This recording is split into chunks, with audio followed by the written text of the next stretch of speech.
Hi there, it's Tracie Kiernan from stepbysteppainting.net, and I'm going to show you how to paint Harvest Moon Path. I am doing this on an 11-inch by 14-inch canvas, and the first thing I'm going to do is trace a circle in the upper right-hand corner of the canvas. This is a 3-inch circle. It's a little plastic cup. You can use any kind of circle that you have lying around the house. It doesn't have to be exactly 3 inches. It can be slightly bigger, slightly smaller. And I'm going to place my horizon line pretty much in the middle of the canvas. This is 7 inches, and it's a 14-inch high canvas, so it's right there in the middle. And then I'm going to use my T-square ruler to draw a horizontal line all the way across. Okay, so what we're going to do first is we're going to paint the sky, and I'm going to use a 3/4 inch flat wash brush and the color titanium white. Load your brush in the water and pat it dry and load it into the white.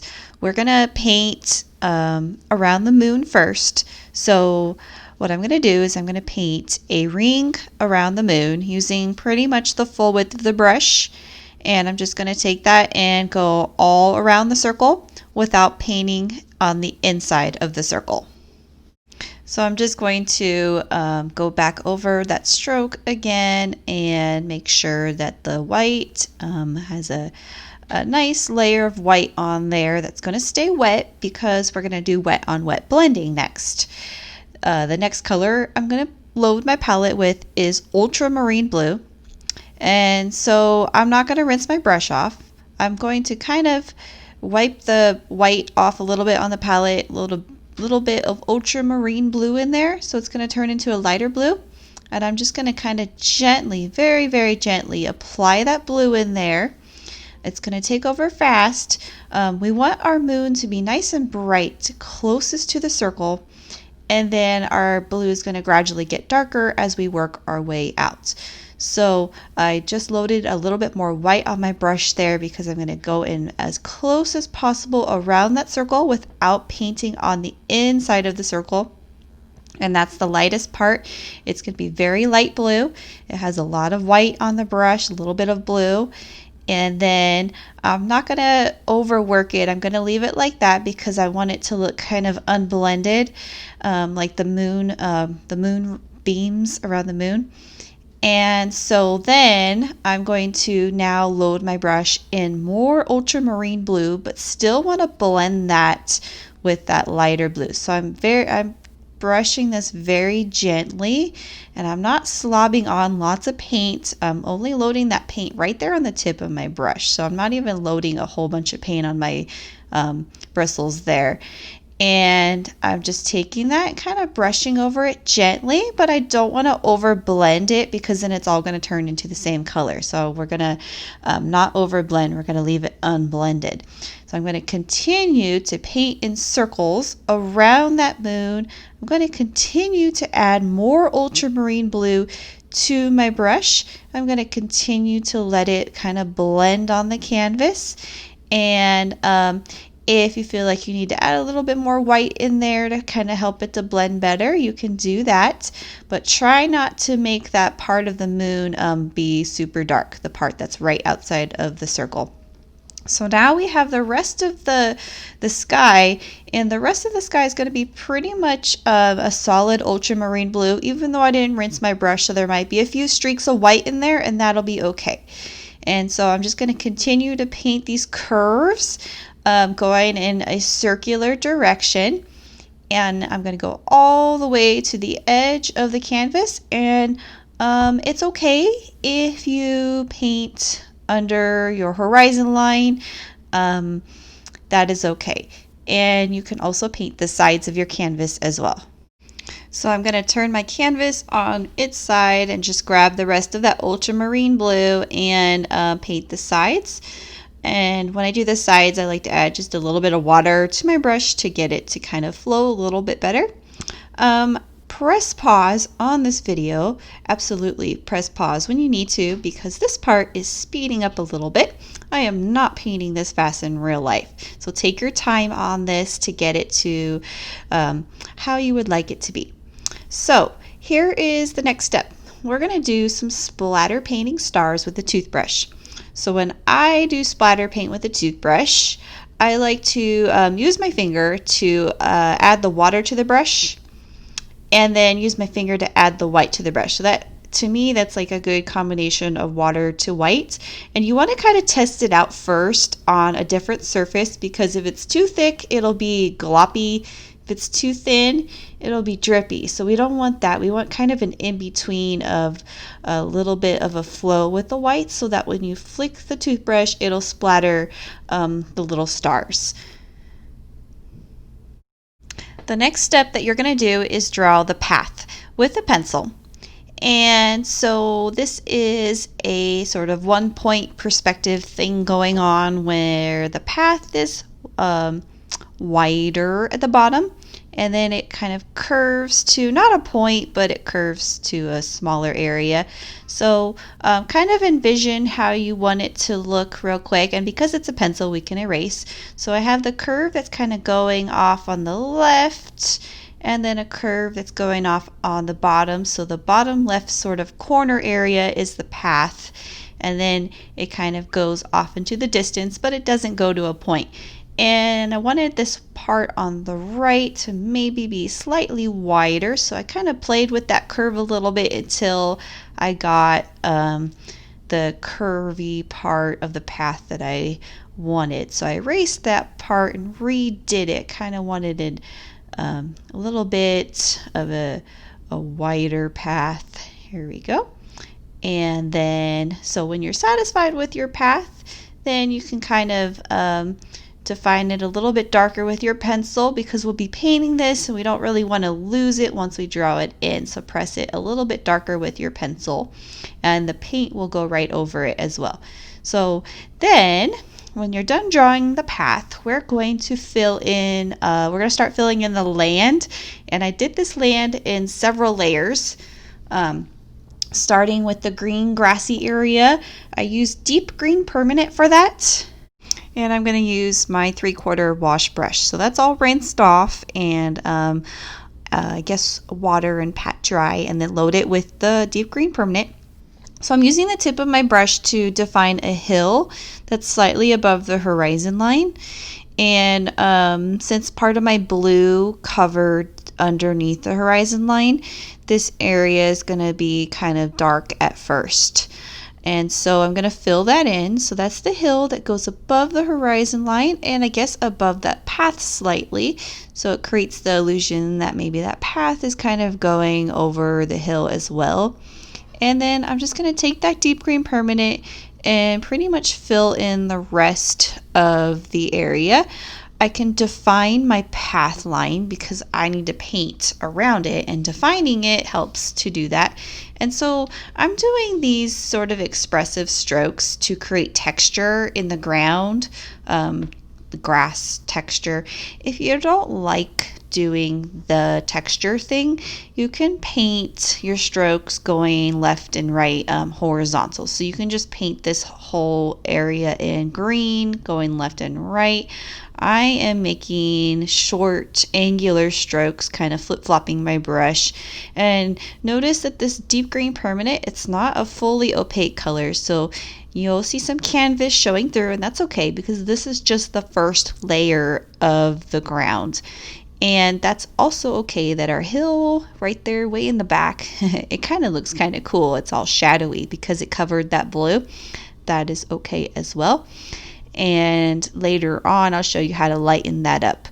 And that's what I'm going to do. I'm going to do the same thing on the left, define my path, and fill in the rest of the area using short angular strokes. This part of the video is going to speed up just slightly, so pause it as needed. And then I'm also going to take that deep green permanent and apply it to the sides of the canvas. So over here on the left, I'm applying the deep green all the way up to that hill area, and I'm going to do the same thing on the right side of the canvas and on the bottom as well, but leaving the path open.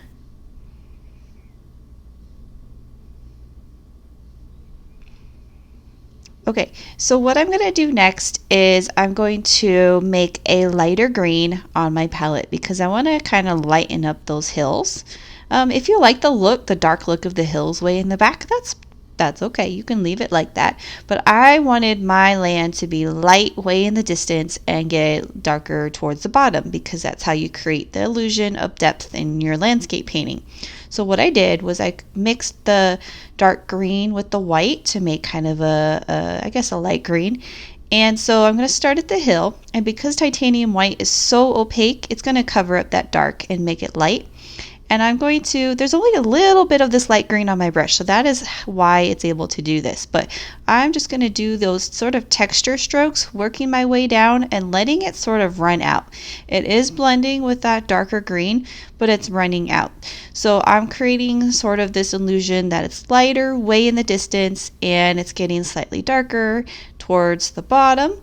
So same thing on the left, start with the hill and go down and let that light green sort of run out on your brush until you get to the bottom area. Again, only a little bit is loaded on my brush, so it's not a big chunk of paint on my brush, just a little bit on the tip. Okay, so what we're going to do next is apply the base layer of the path, and this is burnt umber. I'm going to completely rinse all that green off of this brush, and I'm going to paint my path with the burnt umber. I am also going to be using a number 12 bright brush, which is a smaller flat brush that's going to be able to fill in the smaller areas. So I'm going to start with the big one. I'm going to start at the bottom, and this is all going to be solid burnt umber, and it's going to be left and right strokes with the exception of outlining the path. So here's my smaller flat brush. This is the 12 bright brush, and I'm just going to go ahead and kind of outline this path so that I can get the edges outlined. But when you fill it in, you want to kind of get your strokes to be going left and right. So I am just going to fill in this entire path, solid burnt umber. This is I guess the bottom layer of the path because there'll be more color applied to it later on. Actually, it's going to end up being a lot lighter color of a path. So fill it in solid left and right strokes the best you can, and then you can have it go off on the side of the canvas as well. And it's also okay if you see a little bit of canvas still showing through because this burnt umber isn't exactly completely opaque. So you see some of those strokes in there. It's bringing out some of that white canvas in there with the strokes, and that's okay. This is just the first layer of our path. And so I'm going to go ahead and rinse off my brushes and freshen my water because my water super dirty, so get some fresh water. And we are going to apply yellow oxide and deep green permanent, and we are going to add another layer of color to the ground. So I'm going to take my yellow oxide and my deep green permanent, so I guess 2 parts deep green, 1 part yellow oxide, a little bit of half a part of white, just a little bit of white. So it's making this sort of golden green color. And I'm going to start by applying that color way in the distance. So this is my lighter color that's further in the distance, and my darker color is going to be towards the bottom. And this is my 12 bright brush. I'm doing these short little angular strokes to create texture. Again, if you don't like the texture thing, you can just paint it left and right, and maybe you could just have it blend downwards, or you can just keep it that solid color that it was in the beginning. So if you don't want to add all these other colors to the grass, just use deep green permanent. And so there's lots of ways you can simplify this. So what I'm doing, I'm adding more deep green to my brush because I want it to get darker. So I'm doing these short little angular strokes, and I am working my way towards the bottom of the canvas, doing these short little texture strokes, and my color is darker in this area, and it's going to get even darker towards the bottom. So to get it to be a little bit darker, grab a little bit of burnt umber on your brush, so a little bit of brown with the green. gets it to be slightly darker. Not too much brown because then it'll be very, very dark, but just a little bit of brown. And if you want to kind of play around with the colors and add a little bit of yellow oxide in there, you can do that as well. And just so the bottom part is our darkest area of the painting, and it gets lighter way in the distance. So you're going to do the exact same thing on the left side of the painting. So when you're done with the right side, you're going to do the exact same thing on the left. I would rinse off the brush to get all of the darker color off first, and then start over with your lighter, with your yellow and white and green mixture. Start over and then do the same thing. Add your green and then work your way down. So when you mix your colors the second time, it's okay if they're not like the exact same color that you mixed the first time. I actually prefer it that way when it's not the same color again. It gives a nice variety of colors in your painting. And so I'm going to do the same thing, those short little texture strokes, adding that green as I work my way down. And then when I get towards the bottom, I'll be adding that greenish brownish mixture. And like I said earlier, it is okay if you did not end up with the same shade of green over here on the left that you did on the right. That is okay. It doesn't have to be the exact same shade of green. And then, so what I did next was I really like this yellow oxide color. I decided to take that color and just kind of add a few strokes of it all throughout. It kind of gives it that warm green sort of fall vibe look. And one thing I'd like to mention about this painting, it's a very loose, sort of expressive style of painting. We're not trying for realism. I'm not going to go in there and add grass details with the fine brush. This is just the texture of it, and that's what it is. So don't worry if it's not looking realistic or anything like that. It's just kind of fun to play around with different textures and stroke techniques. So what I'm going to do next is add a second layer. This is the yellow oxide, and with the 12 bright brush. And I'm just going to add a second layer to my path.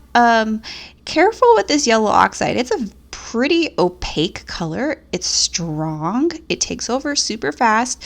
When I'm applying this color to the path, for some reason I'm thinking yellow brick road right now, but when I'm applying this color to the path, I don't want to lose that brown. So that under layer brown, I still want to show through. And adding this white is going to make your path super bright, almost too bright. So I'm adding this white in there, but I'm also going to dim it back down again. I know that there's a lot of light coming from the moon and, of course, the lampposts that we're going to be painting later. So there should be some kind of brightness on the path, but not super too bright. So I'm just adding that white in there gently, making sure that my 12 bright brush is going left and right. Then I'm just going to kind of dim it down a bit with some more of the yellow oxide. If you need to add more burnt umber in there because you thought, oh, okay, well, that's a little bit too bright. So I can go back in there with some more of that brown and add streaks of brown in there. So it gives your path a nice, pretty different color variety in the path, and versus if it was just a solid color. Okay, so what we are going to do next is the moon texture. This is a harvest moon, and the harvest moon is going to have this orange yellowish color to it.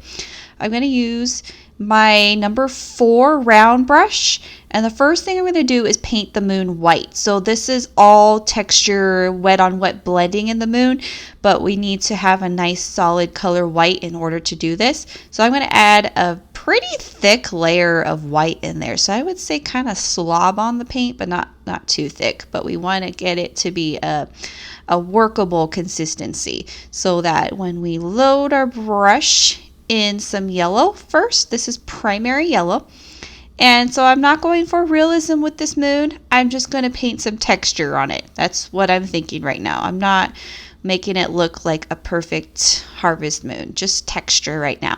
This is Cad Orange Hue, So adding a little bit of that, I'm going to dim it down a little bit with white because the orange is pretty strong. But if you want it to be kind of more of a pure orange because you want your moon to be more orange looking, you can do that.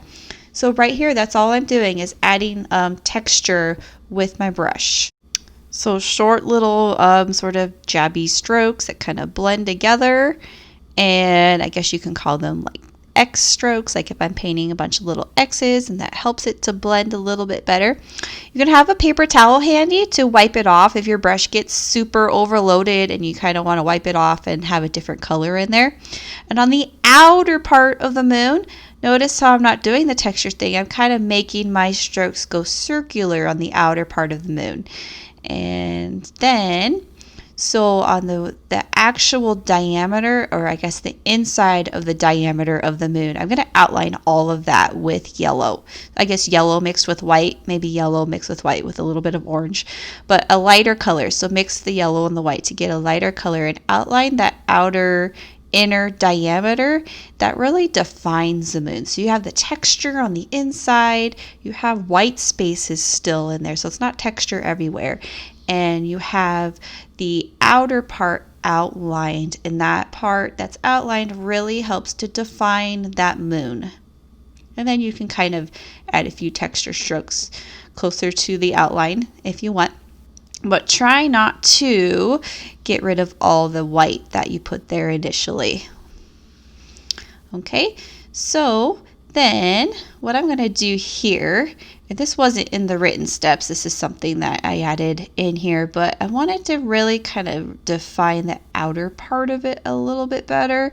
I have that white, and I sort of created this sort of white kind of glare around the moon. I thought about adding more like white dry brush strokes around the moon, but really adding more detail in the sky when most of the sky will be covered with leaves and tree branches anyway didn't really make sense. So I X'd that idea. But we are going to move on to the next step of drawing the trees. So I used this white chalk pencil, which I love.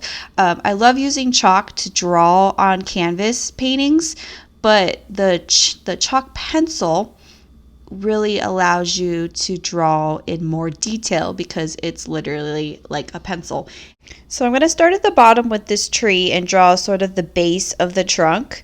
And I know this is kind of a tall tree. It's kind of towards the bottom of the painting, and it's going to the trunk part is going to go all the way up above the horizon line, and the branches are going to branch out into 3 different branches, and the branches kind of go to a point. And then I'm going to have my branches branch out into smaller branches. So this is kind of sketchy right now. I'm sort of sketching it out. I know that when I paint this in, I may not fill in the lines exactly, but this is going to give me a general idea of how I want my tree to look. For the smaller tree, it's basically almost an exact replica of the other tree, only it's in the distance. It's smaller, so my tree trunk will be thinner, and my branches may not go all the way to the top of the canvas. They may go almost to the top, and they're smaller because this tree is further and smaller. And then there are only 3 trees in this painting. I thought about adding like a whole bunch of them going all along the path, but I thought, okay, let's kind of simplify this and just do 3 trees. And so this tree is the biggest one out of them all because it is closer to the bottom, and my color on my camera is tripping out over here for some reason, so just bear with me. But this tree, I wanted to make sure the branches are going around the moon. I don't want to lose my moon behind the branches, unless that's the style you're going for. If you want your branches to overlap the moon, you can do that too. But I wanted mine to go around the moon. And so you're going to have to kind of play around with the branches to make them kind of go in the direction that you want. And this tree does branch out into 3 branches, and then the branches kind of branch out into smaller branches as well. And so the nice thing about this chalk pencil is you can really sketch out your design and erase it, which is super nice. Okay. So for these lampposts, I really wanted them to be very vertical. So I'm going to use my T-square ruler for this. And so I'm going to start with the base, and the base is kind of a curved triangle with sort of a circle on top. Then I'm going to get my T-square and make sure that it's nice and perpendicular with the bottom edge of the canvas. And I'm going to make that line go above the horizon line. And I decided to fix my base. I thought the base was maybe slightly too big, so I can demonstrate this pencil. It erases nicely, and then I can go ahead and make my base smaller if that's what I wanted to. And so the part of the light, it's kind of like an upside down fancy capital letter U. And then the top part of it is a triangle with a circle on top of the triangle. So you can play around with different designs of lampposts. You can go on Google, and there's lots of different intricate ones that you can sketch out and try, or you can do the simple one. And then my next lamppost is the exact same replica of the first, so same sort of steps, starting with the base, using the ruler to do your perpendicular vertical line. Only thing is this lamppost is smaller. It does go above the horizon line, but it's smaller than the first one because it's further away.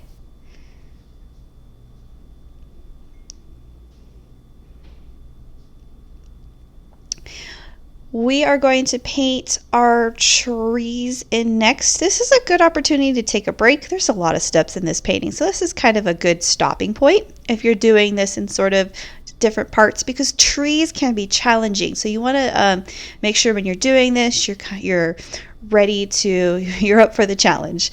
So what we're going to do, I'm going to do these trees with a number 4 round brush. And I'm going to slightly water down that black. When your black, this is Mars black, when your black is more watered down, you can kind of control it better because it's got some nice flow.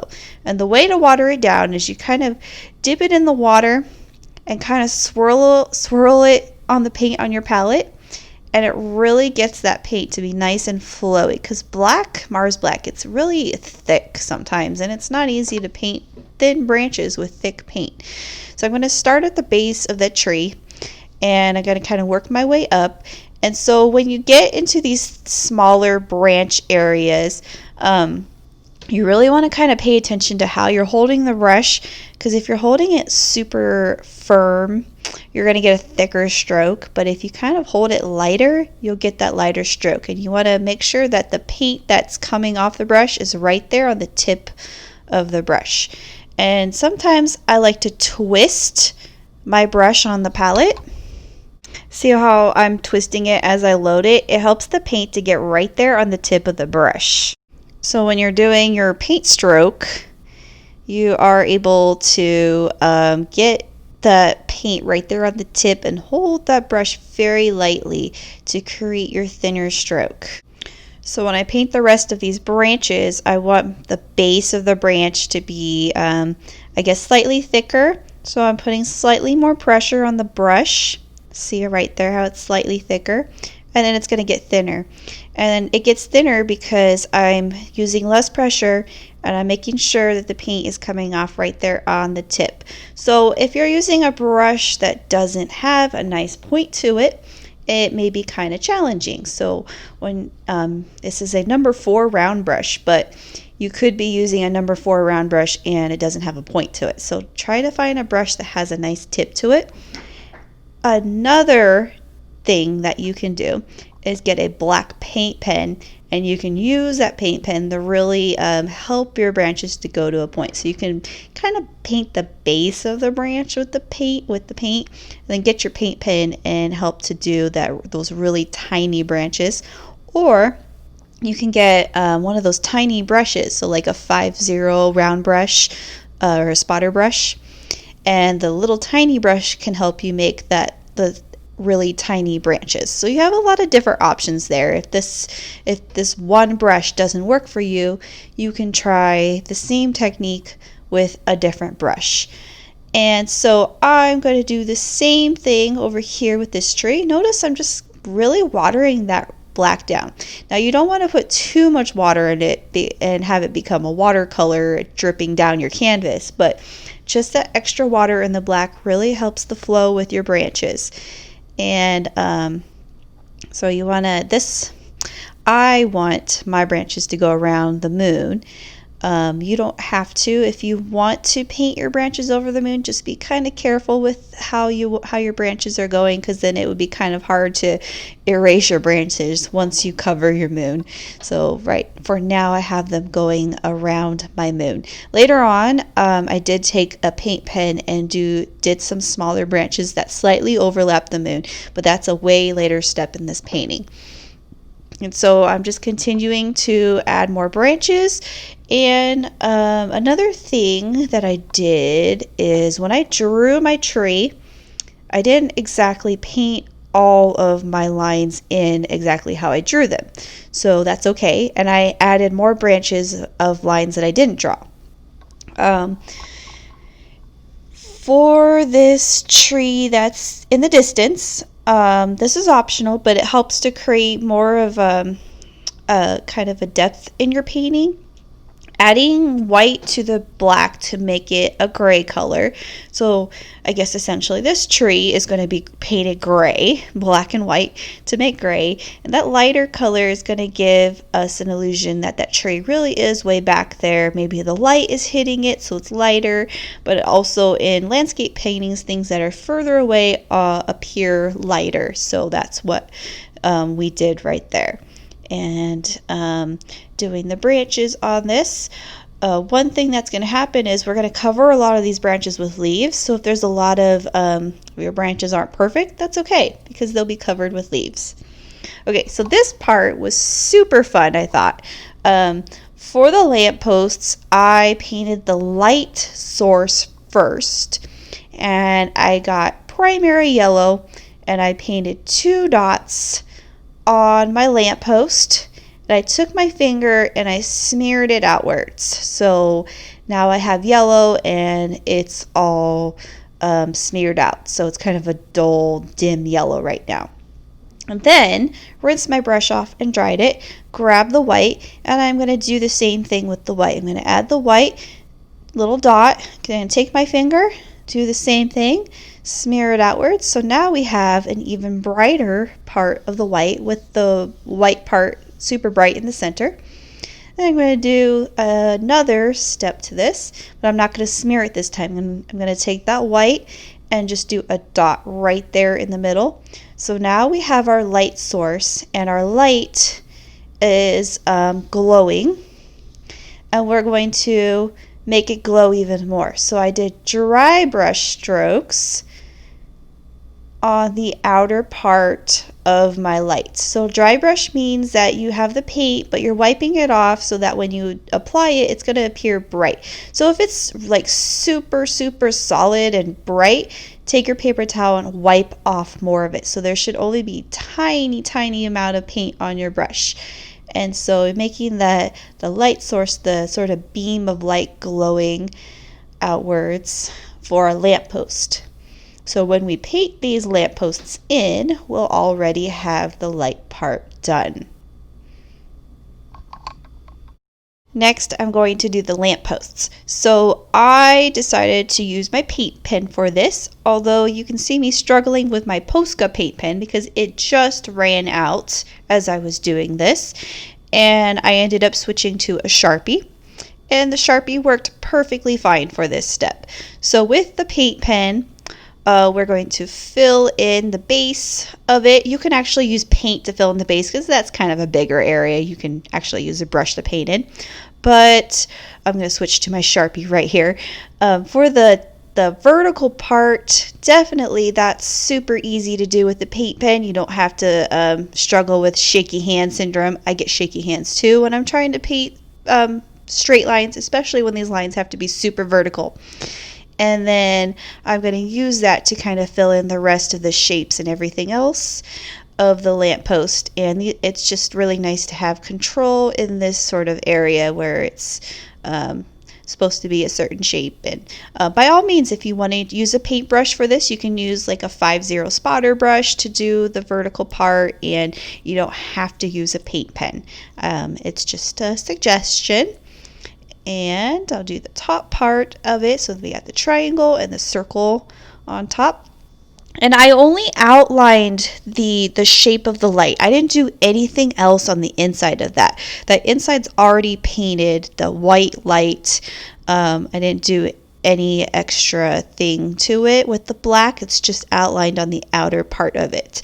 And actually I did end up, I'll show you this in a little bit, what I did to the light. But for now, it's just the black part of it. So I took my round brush and I wanted to add one more white because I wanted this to be super, super bright. I added another coat of just the white circle right there. It just brightens it up a little bit more. That's all I did. Okay, then you're going to repeat. You're going to do the exact same thing you did to the big one, and you're going to do the exact same thing to the small one. One thing I find with these Sharpies is sometimes if the paint's not, my paint is dry, but maybe not all the way, so there's a little bit of residue that's getting on the actual Sharpie. So if that happens, just have like a piece of paper close by so you can scribble your Sharpie on that paper to get that paint from the Sharpie to kind of flow better, and then resume to your drawing part, because it doesn't always work so smoothly over acrylic paint. Then I did that same thing again, adding another little touch of white right there in the middle to make sure that it's nice and bright. This next step is a super fun part. We're going to add all the fall leaves to our trees. It's going to make this painting look so pretty and colorful. We're going to load our palette with Alizarin Crimson, Cadmium Orange Hue, Primary Yellow. I'm going to freshen up my water too so that it's not dirty. We're going to use our 12 bright brush, but actually you can also use your round brush. I used my round brush as well, but starting with the 12 bright brush and the orange. So I have red, orange, and yellow on my palette, and I'm going to do short strokes that are sort of flip-flopping and creating the impression of fall leaves. Super expressive and pretty, just kind of going from one side to the next. I'm flip-flopping my brush, making short strokes. And I'm going to add that orange all over. So if you want just orange leaves, that is perfectly fine. I wanted orange, red, and yellow, and sort of pink leaves. So I did all the colors in my leaves. So I grabbed the yellow without rinsing, and I added some yellow in there. And I'm also going to use my round brush. For that smaller tree in the background, I used my round brush to create those smaller looking leaves. But really, you can use your round brush everywhere, or you can use your 12 bright brush for that smaller tree. You don't have to, but I liked that variety of having to switch back between brushes, so you have a nice variety of sort of bigger leaves and smaller leaves. And I'm just going to keep adding these leaves until my heart's content with fall leaves. I added some of the Alizarin Crimson in there, and I'll show you here in a little bit, but when you mix white with the Alizarin Crimson, it makes this really pretty pink color, and I applied that in the trees as well. You are allowed to mix white with yellow and white with orange. You're allowed to mix all the colors until you get all whatever combination of color you want. That's what makes this step super fun, because you don't really have to think about it. You're just grabbing colors on your palette and applying it to the canvas, and it looks pretty no matter what. So I'm going to rinse these brushes off here, and I'm going to show you that mixing the white with the red sort of thing. So if you have titanium white, you may need to freshen it up on your palette, but mixing it with that red creates this sort of pink tone in it. It also makes your leaves extra bright when you mix the white with it. So if you want your yellow or orange to be super bright in some areas, just mixing it with the white. And then, so what's going to happen here is my camera got shut off during the filming process accidentally. I was so upset when this happened, but really what all that was missed right here was the same exact thing I was doing up in the trees, but I'm doing it on the bottom of the ground. So there would be piles of leaves on the ground because it's fall and the leaves are going to fall off the tree and land on the ground. So you would have piles at the base of your tree trunks and the base of the lampposts, and just random kind of piles in other places as well. And also there would be, I guess, leaves that are falling from the tree. So you can paint a few leaves that are falling down off the tree. You can paint leaves that are on the pathway as well. I didn't really do too many leaves on the path because I wanted to kind of do something else to the path here in a little bit, but I did add a few leaves right there on the path, just a few with the round brush. And then you could do a few leaves kind of in the green grass area, but I found that if you do way too many leaves like in the grassy area, it kind of ends up looking a little bit too busy and you sort of lose the green and the contrast in that. So I didn't do too many leaves in the grass area, but just a few little clusters here and there, and of course leaves that are falling off the tree. And then with the round brush, leaves in the tree, maybe a few on the bottom falling down. So just wherever you want to add the leaves until you're happy with the amount of leaves that you have on your canvas. The next thing I'm going to do is, I was talking about this earlier about some of the branches covering the moon, and I did this with my Sharpie, and it kind of really helped the moon be sort of more a part of this painting, because right now there's just a big clearing, and that's okay. We can leave it like this. And I'm going to try my Posca. It's on its last leg. I really wanted to give it one more chance, but I don't think it's going to have any more chances. So back to the Sharpie. So there, what I'm doing is just kind of adding a few tiny little branches in there that are sort of overlapping the moon just slightly. I'm not going to do leaves on those branches. They're just going to be smaller ones that are overlapping the moon slightly, and that'll be that. But it kind of helps to bring that moon sort of more into the painting. Kind of gives it more of an interest with some of those branches kind of overlapping the moon. And just imagine walking down this path and just kind of seeing that harvest moon right there through the tree. That would be such a lovely thing to look at in real life. This moon actually reminds me of an actual harvest moon. That's what the title of this painting is. But and one time my husband and I were driving through Kansas on a road trip.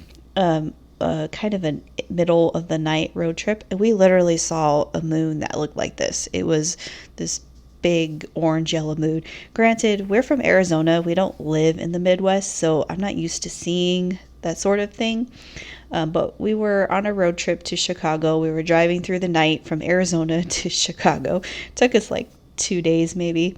We were a lot younger, but I just remember this moon in the middle of Kansas, and it was this big orange yellow moon, and it was just like, I've never seen anything like that. Our moons don't really look like that in Arizona, or if they do, I don't see them that way. Anyway, so sidetrack. What I did here was just painted some white stars with my round brush, just a few dots in there, because it gives it that sort of whimsical look with the twinkling stars kind of shining through the branches, kind of poking or seeing through like a clearing part of the branches, and definitely kind of along the horizon line area where there's a lot of blue still showing. Gives it that night look. You can even go further and kind of draw like little asterisks to make your stars look like they're twinkling. And then what I did with this path here, I wanted to add a few more brighter spots with yellow mixed with a little bit of white. Just a few brighter spots in there, because The path is a very bright part of the painting. There's a lot of light shining on it from the moon and the lights from the lamppost. Just a few little strokes in there gives it a little bit more color variation. And we're back to leaves. So I just decided to add a few more little dots of leaves with the round brush and with yellow. Maybe a few falling down. This was the part where I thought, okay, well, maybe if I did too many leaves in the grass, it's going to be too busy. So I kind of stopped myself there and didn't do too much in the grass area. And then I went over some of the path and added some more leaves over the path. So you can decide to leave your painting like this. I'm going to show you in a little bit here how I did the shadowing. Now the shadowing really creates the effect that maybe it rained that day, so their light is reflecting sort of on the path, or making kind of, the path is wet and we see kind of the shadow of the lampposts and the tree trunks. With the shadow, practice on a separate area first with the black. This is watered down, like even more watered down than the branches, like watercolor consistency, because your black needs to be so watered down that it needs to be see-through. Okay, see that? So I did left and right strokes, very watered down. So test it out. 1, 2, 3. By the third time, it's super translucent. Okay, and then we're going to do these vertical sort of, well, horizontal strokes, but we're going down vertically to create that shadow. Okay, holding your brush very loosely, very loose strokes. I guess the shadow starts out thick and it kind of goes to a point. Okay, and so I'm going to do it right here. Because that black is watered down, it's not an opaque solid layer, it's see-through. It's almost like we're just adding a watercolor technique to our painting right here. And because it's see-through, we should still see some of that path color underneath it. Okay, I'm going to do it over here again. So left and right strokes very lightly. If you find that it's super dark and opaque, add more water to it. So just water down that black very, very much, so to get it to be nice and thin. And this one, I actually thought it was kind of cool because that black grabbed some of that red that was not dry all the way, so my shadow kind of turned red, but that actually ended up being a really cool effect. Also, that shadow under that smaller lamppost, I had it go kind of diagonally toward the path a little bit. And so what I'm doing here is I'm actually allowing my chalk to erase a little bit, but also kind of adding a little bit of texture to my trees at the same time by painting over some of my chalk. But this is the gray, just a few little strokes in there. I did it mostly to the tree way in the back. Started to do it to the big trees, but decided let's just keep it simple and not do texture on the tree branches. Simple. It's already a complicated painting. And what I did on the lamppost was make a little white highlight line on the base of the lampposts. And back to my leaves, a few more little dots of leaves on the ground. And this painting is pretty much coming to its conclusion. And as I paint just a few more leaves up into the trees, but I'm going to sign my name over here on the left part of this tree trunk. I'm using a 50 round brush and titanium white to sign my name in white. And so that's it. That is the conclusion of Harvest Moon Path. I hope you enjoyed painting with me. Thanks for watching.